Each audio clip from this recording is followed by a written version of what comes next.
So ituloy natin yung ating pag-aaral sa Roma chapter 1. At itong ay sulat ni Pablo sa mga hindi Hudyo, particularly sa mga taga-Roma na naging mananampalataya, hindi dahil sa mga apostol, kundi dahil sa mga mananampalataya din doon sa Acts chapter 2, noong mangaral si Pedro,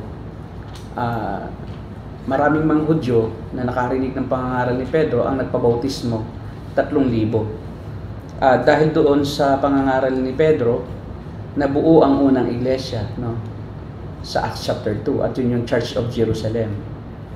At kalaunan, ang mga mananampalataya na nakarinig sa mga pangangaral ng mga apostol, particularly ay doon sa mga Hudyo na nakatira dati, no, sa ibang bansa na pumunta roon, na naging mananampalataya, pumunta sila, bumalik sa kanilang pinanggalingang lugar na hindi Hudyo. At doon sila umpisang nangaral, no? Noong usigin ni Pablo ang iglesia sa Acts chapter 8 ay nagpasimula na lalong dumami, no, ang mga nangangaral ng mabuting balita at pumunta sa ibang bansa. At nahuli pa nga si Pablo na pumunta sa Roma. Mayroon nang nangaral sa Roma at naging mananampalataya na roon ang maraming mga hindi Hudyo. At sabi nga ni Pablo ay nais ko rin namang makapag-ambag, no, sa gawain ng Diyos dyan sa Roma. At sabi nga niya ay natutuwa siya dahil nababalita sa buong mundo yung kanilang pananampalataya. Yan ang sabi sa verse 8, no? Sabi diyan, una sa lahat, nagpapasalamat ako sa Diyos sa pamamagitan ni Jesucristo dahil sa inyong lahat, dahil balitang-balita ang inyong pananampalataya sa buong mundo.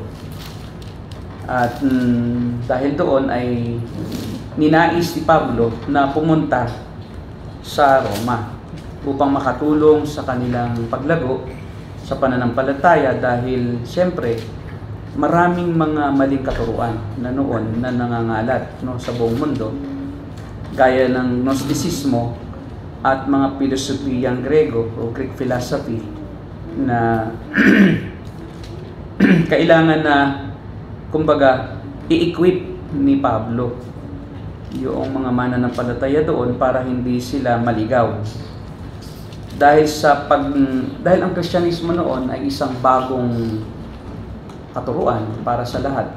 Noon pa lang ito narinig, yung ang pananampalataya ang daan para sa kaligtasan. So ang matuwid ay naliligtas sa pananampalataya. Kukunti pa ang counterfeit Christians, kukunti pa yung mga nagpapanggap na Kristiyano, bagamat meron na rin. Wala pa rin, ng panahong ito ay wala pa rin Romano Katoliko, dahil ang Romano Katoliko ay noong nabuo lang, no, noong 300 AD, no? 313 AD. Kumbaga siya ay na-organize noong panahon ni Constantine. Pero prior to the organization of Roman Catholic Church, ang tawag sa mga Kristiyano ay ang mga tagasunod ng daan. Ang tawag sa kanya ay the way, followers of the way. Tapos later on ay tinawag silang Christian sa Antioch, no, hindi sa Roma. Hindi Roma ang nagpangalan ng Christianity sa Christianity, kundi mga kalaban ng mga Kristiyano na unang mananampalataya na mga taga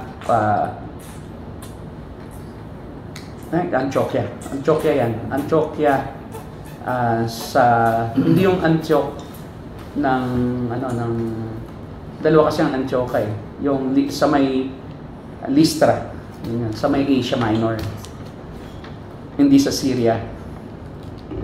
So dito sa Acts chapter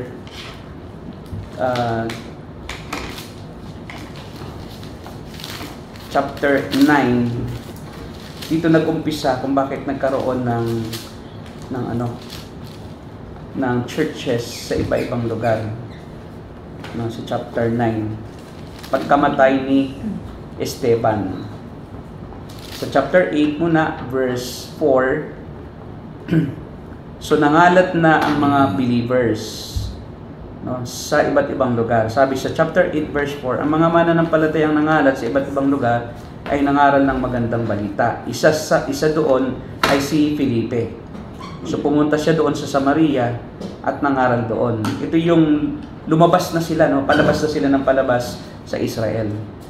At mula kay Esteban, no, dito sa chapter 8, to sa Felipe, sumunod naman ay yung Ethiopia, no, sa chapter 8 verse 26.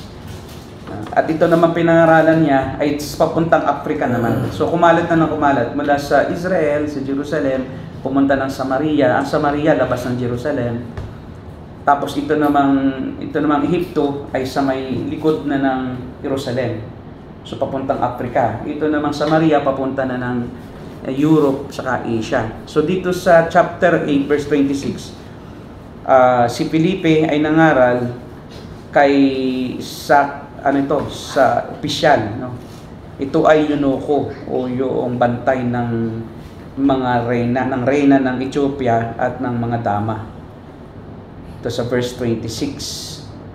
Kaya umalis si Felipe at doon ay nakita niya ang taong taga-Ethiopia. Pauwi na ito galing sa Jerusalem kung saan siya sumamba sa Diyos. Mataas ang kanyang tungkulin dahil siya ang pinagkakatiwalaan ng kayamanan ng Candace, ang reyna ng Ethiopia. Siya nakasakay siya sa kanyang karwahe at yun ay kanyang in-evangelize. So itong Ethiopia na to, yun ang naging daan naman para makaabot ang gospel sa Africa pag-uwi niya. So yun unti-unti hanggang sa nakaabot na ang mga apostol din, no, sa Damasco, si Pablo. Yan. Kasi siya ay mang-uusig sana, no, sa mga mananampalataya sa Damasco. At habang siya naglalakbay, no, ikinuwento ni Pablo sa Romans chapter 1, ay siya kinatagpo ni Jesus. At doon nangyari ito sa chapter 9. Yan. Noong siya ay kausapin ng Panginoong Jesus. Chapter 9, verse 3 hanggang verse 6. Sabi dito, nang malapit na si Saulo sa lungsod ng Damasco, bigla siyang napalibutan ng nakasisilaw na liwanag mula sa langit. Natumba siya at may narinig siyang tinig na nagsasabi, Saulo, Saulo. So doon na siya tinawag. And then, Acts chapter 11 ay sa chapter 10 pala, nangaral naman si Pedro, no, sa hindi Hudyo for the first time sa bahay ng isang sundalong Romano na si Cornelio. At itong mga nakakilala sa bahay ni Cornelius, sabi ng mga Bible scholars, sila yung unang-unang nangaral sa Roma. Kasi itong mga kamag-anak ni Cornelius, sila ay mga taga-Roma. At sabi nga rito ay sa verse 34, kaya nagsalita si Pedro, ngayon alam ko nang walang pinapaboran ng Diyos kung ang tao may takot sa Diyos at tama ang kanyang ginagawa. At yun nga, ito'y patungkol sa mga hindi Hudyo na nakarinig sa pangangaral ni Pedro sa bahay ni Cornelio. Yan. Pagkatapos ay inusig sila ni Haring Herodes kasi ang dami ng mga nagiging Kristiyano sa Israel. Ikinulong sila Pedro, saka si Juan, tapos si Saulo at si Barnabas nangaral na sa ibang lugar. Doon na sila, naglakbay na sila. Sa Acts chapter 13, verse 4 hanggang verse 12. Pumunta na sila Bernabe at Saulo sa Seleucia. Yun ay malayo na sa isla na Cyprus. Sa Salamis, ito na yung unang paglalakbay bilang missionary. Siyempre habang nakakarating siya roon, maraming nakakakilala. So yun din ang mga nangangaral papuntang Roma. Ito sinasabi ko, Antioch ng Pisidia. Hindi siya Antioch ng Syria. Dito sa Antioch ng Pisidia, doon tinawag na Kristiyano ang unang mga mananampalataya. Before, ang tawag sa kanila is followers of the way. Sa Pisidian Antioch, doon sila nangaral at doon na sila kinikilala ng mga tao na Kristiyano. Tapos, unti-unti na pumunta na sila sa Iconium, sa ibang panig na ng Roma, maliban sa mismong syudad ng Roma. Ito yung mga ano lang, ito yung mga ito ay mga colony ng Roma. Tapos pumunta sila sa Lystra, sa Acts chapter 14, sa Derbe, tapos sa Antioch din ng Syria, bumalik sila. Yan. Yan. Hanggang sa nagkaroon ng council, first council. Kasi ang sabi ng mga Hudyo, bakit nyo inihahalo ang mga hindi Hudyo ng mga Kristiyano sa mga Hudyo?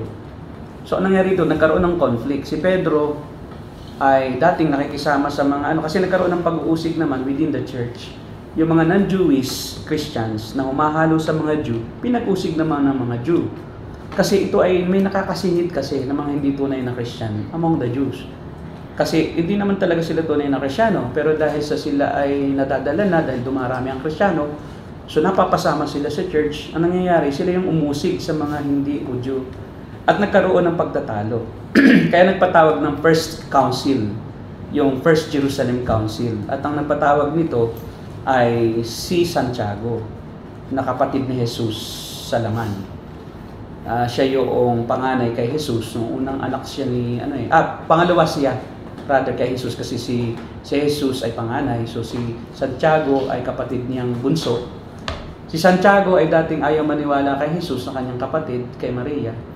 Wala naman natin ang Panginoong Jesus, hindi naman siya anak ni Jose, no? Siya sa mga nakaraan nating pag-aaral, miraculous yung kanyang pagiging tao. Hindi siya bunga ng lalaking tao at babaeng tao. Siya bunga ng similya ng lalaki na ginawa ng Diyos, hindi galing sa kay Jose. Kaya si Jesus ay walang kasalanan. Ngayon, si Santiago ay ayaw maniwala dito kay Jesus kasi kalaro-laro lang naman niya. So, si Jesus na kanyang kapatid, kanya namang kilalang kilala. Di ba? Kaya nga yung contempt ay nanggagaling doon sa sobrang pagkakilala, hindi na ginagalang. Kaya si Jesus hindi kinikilala. May kapatid din si Jesus na ang pangalay Maria din. No, kasi noon ipinapangalan din yung anak sa pangalan din ng magulang minsan. So si Jose ay may kapatid ni Maria, si Jesus ay may kapatid na Santiago at iba pa, no? At si Judas ay kapatid din ni Jesus. Hindi yung Judas na nagkanulo. So si Judas na sumulat ng Judas, yun ay pangatlong kapatid. Pangatlo sa mga anak ni Jose at Maria na malibang kay Jesus. May Jesus muna, si Santiago, at saka si Judas. Kapatid din siya ni Jesus sa laman. So si Santiago ang naging pastor ng Jerusalem Church. Kasi kinikilala siya, biro mo kapatid siya eh. So kinilala siya bilang pastor ng Jerusalem. At ang nag-host, ang nag-convene, si Santiago, nung unang council. First Council of the Christian Church, Jerusalem Council. Ang issue doon ay ano ang gagawin natin sa mga hindi Hudyo at sa mga Hudyo na nagkakaroon ng discrimination na ngayon ang mga Hudyo, na itong mga hindi Hudyo ay kahalo na nila sa church. So ang nangyari, si Pedro nagkaroon siya ng parang takot sa mga kapwa niya Hudyo na baka siya ay usigin. Kaya ang nangyari, mula na magkaroon ng kaguluhan, ay humiwalay si Pedro sa mga Kristiyano na hindi Hudyo. At sinaway siya ni Pablo. Sabi ni Pablo, paano mapipilit ng isang hindi Hudyo ay maging Kristiyano kung ikaw na Hudyo, ayaw mo makisama sa mga hintil? At naparebuke naman si Pedro. Ngayon, ang resolution doon para hindi na usigin ng mga Hudyo ang mga hintil ay wag na lang silang kakain ng dugo. At para lang, kasi hindi nila mapilit ang mga hindi Hudyo na hindi kumain ng alimango, mga hintil, kasi wala naman silang batas. Kasi ang mga hintil, wala silang kasulatan, wala silang Old Testament. So mga pagano, mga Diyos-Diyos ang pagano, ang Diyos-Diyos nila, ang Diyos nila. So ang kanila lang konsensya, so wala silang law. So, kaya walang malinaw na ano ba yung bawal sa kanila. Kaya ang ginagawa nila, kung ano yung, siyempre, kung ano yung kultura, yun ang kanilang ginagawa. Dumating ang Kristyanismo, narinig nila yung kautusan. So nabuo sa kanila, ganun pala ang tunay na Diyos. So sabi ng mga Hudyo, okay, para lang, kasi hindi naman sila mapilit na magpatuli. Kasi ang pagtutuli ay Hudyo eh. So sabi ni Pablo, huwag niyong ipatupad ang pagtutuli sa hindi Hudyo. Kasi ang pagiging Kristiyano, ang pagkaligtasan ay hindi bilang isang Hudyo. Yan ay bilang mananampalataya. So yung kultura ng Hudyo, huwag mong ipilit sa mga hindi na ipasunod sa kanila yan. Ngayon, ang request na lang ng mga Hudyo nila Santiago ay, sige, para matapos na lang yung discrimination, huwag na lang silang kumain ng dugo. Yun na lang ang naging issue. Pero hindi ibig sabihin ay yung hindi pagkain ng dugo ay kaliligtas. So parang culturally, so para naman mayroong leverage na kahit paano kami ginalang din ninyo bilang Hudyo, kabawal-bawalan sa amin yan, sumunod din kayo. At kayo ituturing naman namin kasama ng iglesia. So kaya naputol yung pag-uusig ng mga Hudyo sa mga hindi Hudyong Kristiyano. So maging nung unang panahon, meron ng mga issue sa iglesia. Tapos ang sumunod na ng mga councils ay yun ang katuruan. Yung mga nahahalo na ng mga katuruan na gaya ng Gnosticismo. Ang Gnosticismo ay ang paniniwala, ito ay mula sa Greek philosophy. Na sa Greek philosophy, the mind is superior than the body. So the way to happiness is to improve your knowledge, gnosis, knowledge. Philosophy. Philo means phileo, love. And Sophia is knowledge. So love for knowledge. At ang nagpauso niyan is mga Greeks, mga Grego. Mula kay Socrates, Plato, Aristotle. So sila yung nagpauso noong pagtuklas ng mga bagong kaalaman sa etika, sa mundo, no, sa pakikisalamuha, sa social lives ng tao, culture, at maging sa spiritual. No? At kaya lang sa mga Greek philosophers, walang Diyos. The way to kasi ang tanong na sinasagot ng philosophy ay, who am I? Why I am here? What is the purpose of my life? So para ma-discover niya yon is to increase your knowledge. Not necessarily to believe in God, but to increase your knowledge.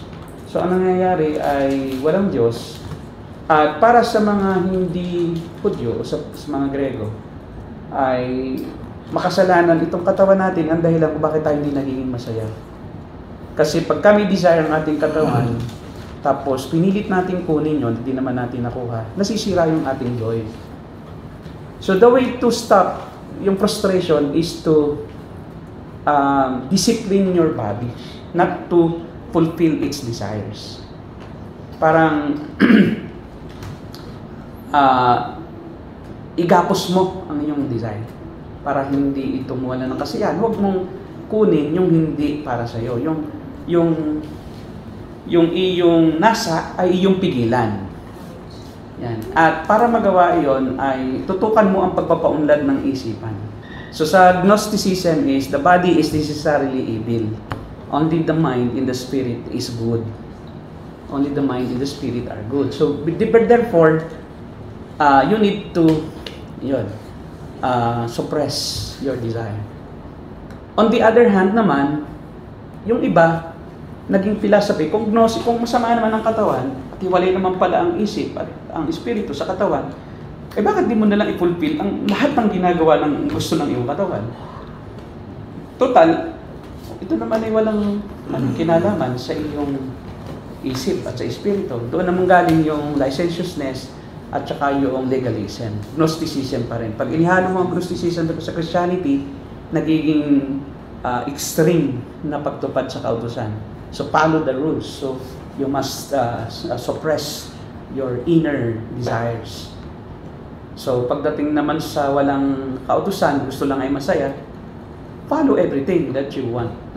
Do whatever you want. Nike, just do it. Yun ay Gnosticism din. The other side of the pen, or the other side of Gnosticism. So yun ang nangyari. Sa mga Hudyo, naging legalistic sila nang mapahalo yung binabalik nila ngayon sa batas. Na para ka maligtas, kailangan mong sumunod sa kautusan. Sa mga sa mga pagans, basta faith lang, kahit anong gawin ko. ligtas na ako eh. So ano pang mangyayari? Ano pang mangyayari sa akin kasamaan kung ako nananampalataya na? So gawin ko na ang mga aking mahibigan without suffering consequences. So yun yung extremes ng Gnosticism. So ito ang nangyari. So ang mga taga-Roma ay gusto ni Pablo na abangan, kumbaga patatagin. Kaya sabi niya, ang purpose ko sa pagpunta dyan is to train you and to help you grow in the knowledge of the Lord Jesus Christ. Kasi hindi agad-agad na pagka ang isang tao ay naging Kristiyano, ay i-expect mo na alam na niya lahat. Hindi ganon. Ang pagiging Kristiyano ay continuous learning and continuous growing in your knowledge. Hindi mo pwedeng, parang pag-aaral, hindi pwedeng grade 1, i-expect mo na yung pang grade 6, alam na niya. Kahit pa genius yan. Kailangan mayroon siyang mga elementary o mga foundation bago mo ma-expect na alam na niya yung ibang aspeto nung branch of knowledge na yon. So kailangan may pundasyon muna siya. So ngayon, hindi mo ma-expect. Iyon ang pagkakaiba sa intellect at sa spirituality. Sa spirituality, walang genius. Wala. Meron lang genius sa knowledge, sa human knowledge. Pero pagdating sa pagiging mananampalataya, walang super intelligent. Walang ganun. Kasi spiritual things are learned through the Spirit of God. Hindi sa pansarili ito kasi na karunungan. You are being taught, and the Word of God is being explained to you by the Holy Spirit. Hindi ito magic. Walang magic sa spirituality. Pwedeng ikaw ay amen, amen. Sigaw ka ng sigaw ng amen. Pero deep inside, hindi ka naman talaga spiritually mature. Well, in fact, immaturity pa nga, yung pasigaw-sigaw lang, tapos wala namang buhay, di ba? Nagpapayabang lang pala na siya spiritual. So, it doesn't necessarily mean na puro spiritual ang lumalabas sa bibig ng isang tao. Tunay nga siyang spiritual. So, it takes wisdom from God. Kasi dalawa yan eh. Wisdom is not from human intelligence. Wisdom is from God. Kasi ang knowledge is human. Wisdom is combination of intelligence and spiritual wisdom. Yung kung paano mo siya i-apply sa buhay mo. May kasama siyang application. Ang knowledge kasi is, pinabi, huwag kang magsigarilyo, pero nagsisigarilyo ka. Knowledge yun. Alam mo kasi, magkakasakit ka. That's knowledge. Pero yung wisdom is applicatory din. Hindi pwede kang magturo ng isang bagay na mula sa salita ng Diyos na hindi mo ginagawa. Kailangan gawin mo. At yun ang gusto ni Pablo, na matulungan sila sa paglago sa pananampalataya. Now dito, okay, ang kanya talagang, sa bawat sulat, mayroong tinatawag tayong, o kahit saang dissertation or thesis, may tinatawag tayong main objective. O, kumbaga, rational. Bakit mo ginawa? Rational. Abstract. Bakit mo ito isusulat? So, ang pinaka layunin ni Paul kung bakit niya ito sinusulat, ito yon sa Romans chapter 1. Yung pinakang subject or topic niya rito. Sa chapter 1 verse 16 to 17. Sabi rito, hindi ko kinakahiya ang magandang balita tungkol kay Kristo. Dahil ito ang kapangyarihan ng Diyos ay kaliligtas ng lahat ng sumasampalataya, ang mga Hudyo at hindi ng mga hindi Hudyo.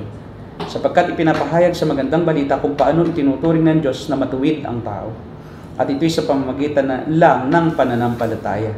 Ayon nga sa kasulatan, sa pananampalataya nabubuhay ang matuwid. So ang nais niya na, ang treatise niya, kung bakit niya ito ginawa, itong sulat na to, bakit siya nagnanais makarating sa Roma, ay upang ipahayag ang magandang balita, at ang magandang balita ay sa pananampalataya mabubuhay ang matuwid. Ito lang ang laman ng buong aklat ng Roma.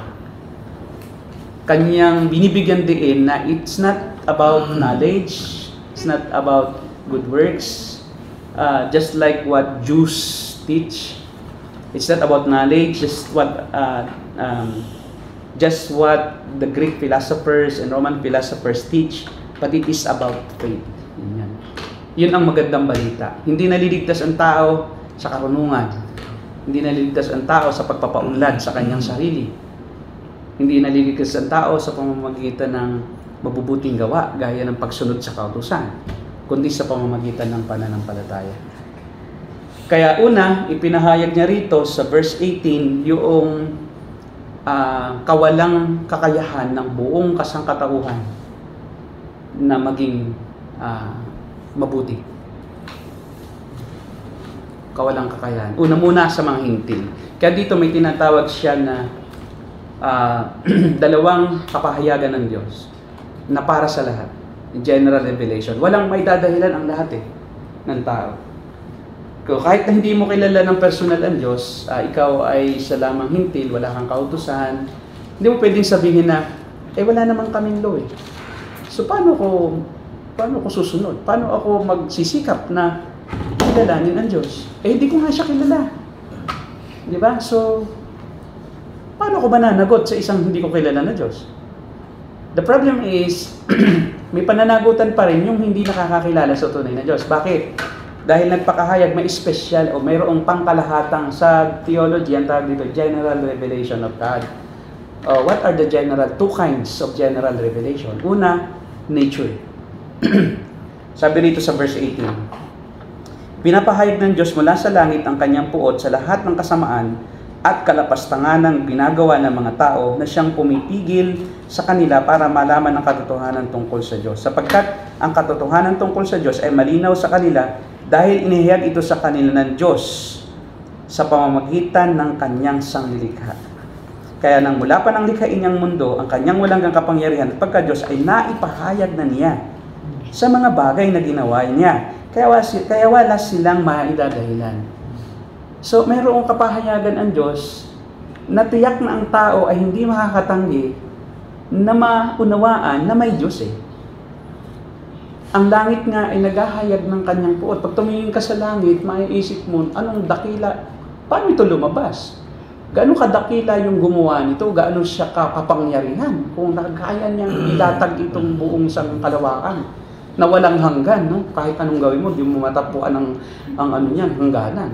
So kung yung lumikha dito, kung yung nilikhang ito ay walang hanggan, may mas mataas dito, no? Mas wala higit na walang hanggan dito. Di ba sabi nga sa awit ay the heavens declare the glory of God. So pinapahayag ng langit ang kalwalhatian ng Diyos. So walang maidadahilan. Kaya di ba, ako nung bata pa ako, yun ang means sa akin ng Diyos para ako mag-isip Kasi nung nagkakaisip na ako meron ng nasa age of accountability na, iniisip ko, nakatingin lagi ako sa dagat. Tapos nakikita ko yung mga island dyan sa Pulillo. Kasi ang aming lugar, tanaw mo lang ang Pulillo Island. Pero na makikita ang Patnanon Island, Pulillo lang. Sa Libo kami nakatira. So pagka ako ay naglalangoy sa dagat, tinitingnan ko, akala ko sa isip ko bilang bata, akala ko wala yung lupa sa ilalim. Akala ko nakalutang lang. Sabi ko, nakakabilib naman. Hindi ito naaanod. Sakala ko kasi nakalutang lang yung lupa. Ba't hindi ito gumagalaw? Sabi niya, tsaka ba't ang lawak-lawak ang dagat? Ano kaya ang laman ito? Di ba? So na-amaze na ako. Tapos pagtingin ko sa ulap, ano kaya ang nito? So bilang isang bata, curious ka, na saan galing ito? So walang may dadahilan ang tao. Di ba? Pag umulan, lalo noon, pag kumikidlat, takot na takot ako. Saan ba galing ito kidlat na to? Kasi may tinamaan ng kidlat sa amin na naglalaro ng pulpul, yung pol, yung bilyar na ang tako ay kahoy. Tinamaan yung kubo kung saan sila doon nagpupul. Patay yung iba na himatay. Yung isa talaga patay. Tinamaan siya direct hit siya. Dito sa noo. Talagang siya, may tusok talaga. May bumaon na parang matalas. Dugo talaga rin. Tapos yung iba, lakda lahat, nasa ospital. Kapitbahay namin yung namatay. So sabi ko, saan galing ang kidlat? So yung mga ganong tanong. So hindi lang sinasabi ni Pablo, walang may dadahilan eh. Kahit hindi ka Hudyo, kahit hindi ka taga-Israel, kahit hindi mo narinig ang tungkol kay Jesus. Ano ba yung nasa Andaman Island, di ba? Yung tribo doon sa Andaman. Yung Sentinel Island, di ba? Na pumunta nga roon yung missionary na John ang pangalan. Hindi na nakabalik. Na yung mga Sentinelist na yun, kahit kailanman, hindi sila napangaralan, hindi sila nadalhan, hindi sila naabot ng gospel eh. Di ba? So kasi, pinapatay nila. Basta may taong pupunta sa isla nila, kahit helicopter, pinapana nila eh. Di ba? Pag lumalapit, pinapana nila. So very, ano sila, akala nila kalaban. Very, doon, mailap. Napaka-ilap ng mga uri ng tao. So therefore, paano sila hahatulan ng Diyos? Wala naman kasi. Wala silang maidadahilan kasi based on what they have seen, parurusahan pa rin sila. Hindi nga lang katulad ng parusa nung nakakaalam ng kautusan. Kaya we believe that there are degrees of punishment talaga sa impyerno. Kasi nga, sinusulat doon ang gawa. So kung less ang kanilang accountability, lesser din ang kanilang punishment. But still punishment. Kasi ang gospel lang ang paraan para maligtas.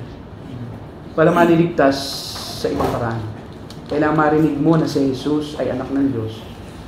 Magtiwala ka na siya yung banal, na walang hanggang Diyos na nagkatawang tao. At siya yung humalili sa iyo.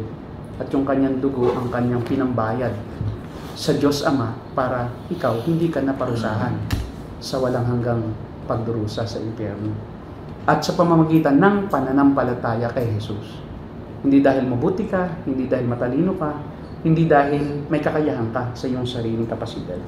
Kaya sabi diyan, sapagkat ang katotohanan tungkol sa Diyos ay malinaw sa kanila dahil inakito sa kanila ng Diyos. Totoong hindi nga nakikita ang Diyos, pero mula pa nalikhain niyang mundo, ay naipahayag na ang kanyang kapangyarihan sa kanyang mga ginawa na mga bagay, kawalang maidadahilan ng tao. At kahit alam nilang may Diyos, itong mga hintil, ito patungkol sa kanila eh. Ito'y patungkol sa mga hintil na walang Diyos. Hindi nila siya pinarangalan o pinasalamatan man lang. Sa halip, ibinaling nila ang kanilang pag-iisip sa mga bagay na walang kabuluhan, kaya napuno ng kadiliman ang mahal nilang pag-iisip, nagmamarunong sila pero lumigaw na sila mga mangmang.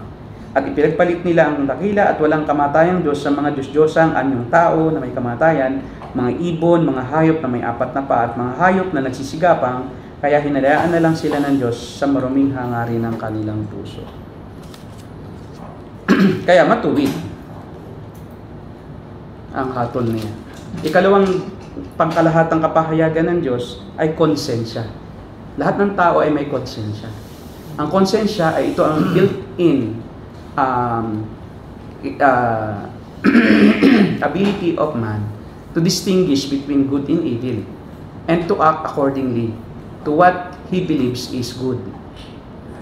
And then pagka sinuway niya yung kanyang konsensya na sinasabing ito ang mabuti, nagkakasala siya ayon sa kanyang konsensya. Dahil alam niyang mabuti, pero hindi niya ginawa. At ang sabi ng Diyos, itinanim ng Diyos sa lahat ng tao ang ganoong kakayahan na maunawaan ng tao kung ano ang mabuti at masama. Hindi lang na malaman ng tao na may lumikha sa pamamagitan ng mga ginawa ng Diyos. Lahat ng tao nakikita ang lahat ng ginawa ng Diyos, no? Ang langit at lupa at ang mga bundok, dagat. Ngayon, bukod sa doon, talaga walang maidadahilan dahil itinanim ng Diyos sa puso ng tao kahit hindi mananampalataya yung konsensya. Kaya nga lahat ng tao, tribo man yan, sa pinakapusod ng Amazon na walang contact sa ibang tao, kusa nilang nauunawaan kung anong mabuti. Alam nilang hindi mabuti ang magnakaw. Kusa yun. Dahil yun ay makakasal. At inuusig kasi siya ng konsensya pag siya nagnakaw. Kaya walang may dadahilan eh. Kasi sinuway na rin niya yung konsensyang itinanim ng Diyos sa kanya. Built-in yan, no? Parang kumbaga sa computer, hindi mo na pwedeng tanggalin. Hindi mo na pwedeng ilagay. Naroon na siya. Hindi mo na siya pwedeng i-repair. Pag nasira yun, built-in, talgal lahat yun. Ngayon, ang ginawa ng tao, pinadilim din niya ang kanyang konsensya. At kakita mo, natural sa lahat ng grupo ng tao na may sinasamba siya. May natural na. Tema yung Apokalipto, di ba, na movie. So, ang setting niya ay tribe. Tapos, may offering din sila, yung mga, ano yun, Mayan yun eh. Yung mga Mayan, yung humuli sa kanila, yung Mayan tribe, na ang kanilang Diyos ay araw, di ba? Tapos, nung siya naroon na sila, nung iahandog na yung isa, ipapatayin si Apokalipto, yung bida, biglang nag-eclipse. Tapos, natakpan ng kung ano, nagkaroon ng, yung lunar yun eh. Kasi yung buwan, tumakip sa araw. So, pinaniniwalaan nila na na-please nila ang Diyos nila. Na-please na nila. Kaya hindi na kailangan mag-sacrifice. Kaya lang, kaya patayin. Patayin. Kung makakaligtas sila doon sa kanilang gagawing paraan. Kung paano, palalayain sila. Pero kung makakatakas sila doon sa pana, hahabulin sila hanggang kamatayan. So, dinidiyos nila araw. Kasi sa mga Mayan, talagang ang Diyos nila araw. Ang iba naman, ang Diyos ng mga Egyptian, araw din. At saka yung si Ram. Yung Ram ang araw, Diyos na araw sa Egypt hanggang ngayon. At saka ang mga paraon. Yun ang pinaka-supreme God, yung paraon. Tao. Sa Roma naman, nung panahong itong isinulat ni Pablo, ang Diyos nila toro. Toro. Yung toro ang tinuturing nila na pinakang Diyos-Diyosan. At naghahandog din sila ng hayop, ng tao. Ng dugo ng tao. Iniinom nila in their service for that bull god. Yun ang pinaka-chief god ng mga Romans, yung bull. Sa ganyan sa India, ang chief god nila, baka. Kaya ang Calcutta, India, puro baka sa city hanggang ngayon. Tapos pag umebak yung baka, blessing yun pag natuntungan nila. Sa iba namang parte ng India, daga. Ito yung tinutukoy eh. Sa halip ng sambahin nila, itunay na Diyos na hindi. Pero alam mo ba, sa China, may pagsamba doon na talagang parang Hudyo nung panahon ni Abraham. At ang kanilang tawag, God of the Heavens, na hindi nakikita. Talagang ang Diyos, pwede siyang mag-save kahit kaunting gospel. Dahil ang gospel ay mula kay Adam nandoon eh. Sabi doon ng Diyos kay Adam and Eve, sa binhi ng babae lalabas ang isang binhi mula sa babae ang lalabas at dudurog sa binhi ng ahas. Referring to the Lord Jesus. Yun ang tawag ay proto-evangelion, the first evangelistic message in the whole Bible, na si Jesus ang tinutukoy. So kahit ang alam mo yun lang, tapos pinaniwalaan mo yung tunay na Diyos na gagawa ng ganoon, na siya yung magliligtas sa'yo, may save na noon pa by grace. Kahit little amount of the gospel, kahit napakaliit lang, kasi yun lang ang content ng gospel noon, hindi pa dumating si Jesus. By faith, ito man si Abraham, wala pa si Jesus. Pero ang sabi, sumampalataya siya sa Diyos, na siya ililigtas ng Diyos. He believed and that was credited to him as righteousness. Hindi mabuting tao si Abraham na perfect na tao. Pero dahil sa kanyang pananampalataya sa Diyos, siya'y itinuring na matuwid, banal ng Diyos. So from the beginning until the end, salvation is by grace through faith. Grace dahil yun lang namang pinili. Ngayon, sinabi na naman pagpili, yan, matatalakay natin sa chapter 9, chapter 10. Diyan galit na galit ang mga Armenian. Ibig sabihin pala, wala na akong magagawa para ako maligtas ang sarili ko, di ba? Bakit? In the first place, may magawa ka ba? Pinipilit mo kasing sa iyo eh. Kaya nadi-disappoint ka, hindi mo na lang tanggapin kung naligtas ka, salamat na lang by grace eh. Kasi lagi kang may ambag, yun pa rin ang ano ng tao. So yun, mayroon dalawang general revelation. So may konsensya, kaya sabi rito sa verse, chapter 2 verse 15, ang mabubuting gawa nila ay nagpapakita ng mga hintil nang inuutos ng kautusan ay nakaukit sa kanilang puso. Pinatutunayan ito ng kanilang konsensya. Dahil kung minsan inuusig sila nito at kung minsan na may ipinagtatanggol sila nito. Ayon sa magandang balita na itinuturo ko, ang konsensya ay pagbabatayan din para sa mga hindi Hudyo sa araw na hahatulan ng Diyos ang tao sa pamamagitan ng Jesucristo at hahatulan niya ang lahat ng lihim ng mga tao. For those who are not the Christians, they will be punished. They will not be saved, but they will be punished based on the conscience na ibinigay sa kanila ng Diyos. At patutunayan ng Diyos sa kanila na masama talaga kayong tao. Dahil itinanim ko na sa lahat ng tao kung ano ang mabuti. At yun ay likas sa tao na siya'y mayroong kaalaman sa mabuti at masama. Kaya ang bata, hindi mo tinuturuan niya na, di ba, ng mabuti at masama, pero alam niya kung anong mabuti at masama. Kaya lang, gawa niya pa rin yung masama. Helpless siya para gawin ang mabuti.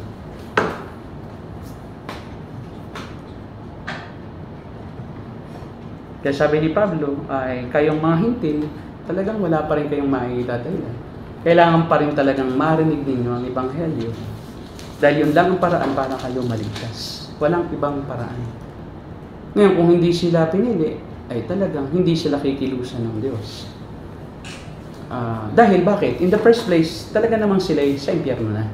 Walang itinutulak ang Diyos sa impyerno. Kasi ayon ang misconception sa atin na sa pagbibigay din natin sa kapangyarihan ng Diyos na magligtas, parang ine-etsapera natin na yung kakayahan ng taong iligtas ang sarili. Sa totoo lang, hindi naman. Atin na binibigyan din na wala nang kailangan gawin ang taong hindi mananampalataya para pumuntang impyerno. Taga-roon na siya. All have sinned and fall short before the glory of God. So, ibig sabihin, passive na ang Diyos sa mga taga-impyerno. Wala na siyang ginawa. Talagang taga-roon siya. Salamat na lang, may election. Ang election is not, ang grace is giving to somebody what he doesn't deserve. Yan. Ang justice is giving to somebody what he deserves. Ngayon, kung ang justice ang pairalin at hindi grace, ano ang deserving ng lahat? Hell lahat. Nobody deserves heaven. Nobody deserves it because all have sinned. Kahit po kung sino man dyan nagmamalinis, impyerno ka pa rin. O hindi lang dahil sa Diyos.